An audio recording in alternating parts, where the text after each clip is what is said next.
So I just shot my best video for YouTube ever. And I got on to check it at the end. It was like a good 6-7 minute rant.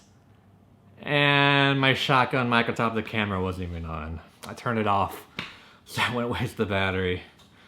So I'm tired, and it's gonna be a short video. Not because I'm tired, but I'm lazy. And my camera battery's on like 27% right now. So let's get into the video right now, shall we? What's up, fellow filmmakers? Brian here. And we have grown to love all these great camera review videos. There's a lot of YouTubers, not to knock on them, but they're my favorite YouTubers. They will have pictures of like the GH4, Blackmagic Ursa 4.6. I butchered that, but Blackmagic Mini Ursa 4.6K. They'll have the Sony cameras, all pictures, which camera to buy. They'll go through all the cameras, and then they will say you should stick with the camera you have. The best camera is the camera that you already have.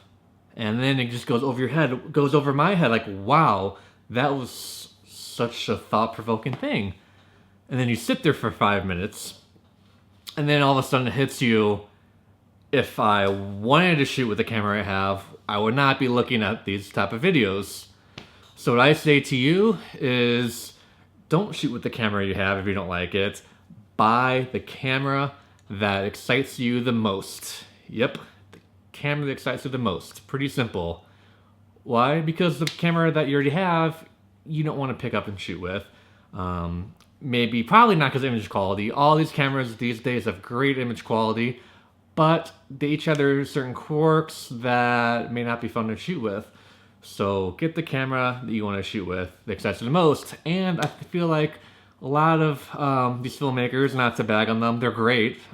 I love them and all, but they're thinking of it as like it's a permanent decision. And you know what's great about living in this camera phenomenon generation era is that cameras are essentially like cell phones. You have them for a year to 18 months, and then you can upgrade. You can move on to the next one. And so do not get feelings for these cameras because you're going to replace them in probably a year. What's great about that is that we have eBay, we have Craigslist, even Facebook. We can buy and sell cameras. And if you buy a new camera, if you want to sell it 18 months later, you might, put it $200 less, cheaper than what you paid for it. So it's essentially you're renting a camera for $200 for a year and move on to the next one. So always get the camera that excites you the most. Shoot as much content with it because filmmakers are saying the best camera is the camera you already have because the bottom line is putting out content. Yes, and you shouldn't spend a year to save up and then get a camera and then start shooting. No, you should always be shooting. But get the camera that you can afford, that excites you the most, that won't set you back, and get the one that you want to have fun and get the camera you want to shoot with. I'm thinking about putting out my guide to buying a camera. Maybe the next video, probably tomorrow or next week, or by the way I'm going, probably next year, but definitely the next video will be my guide to buying the camera. So this will wrap up the video. Thank you guys for watching. If you haven't already, please hit that subscribe button and hit the bell next to that subscribe button so you get notified of my next video whenever that may come out. I definitely need subscribers, so hit that bell. Hit that subscribe button and hit the bell. So I definitely need subscribers.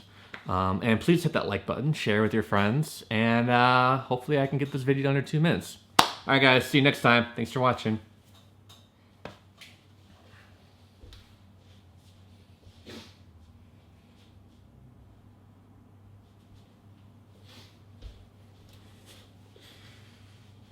So I just realized that most people will say, I'll see you next time.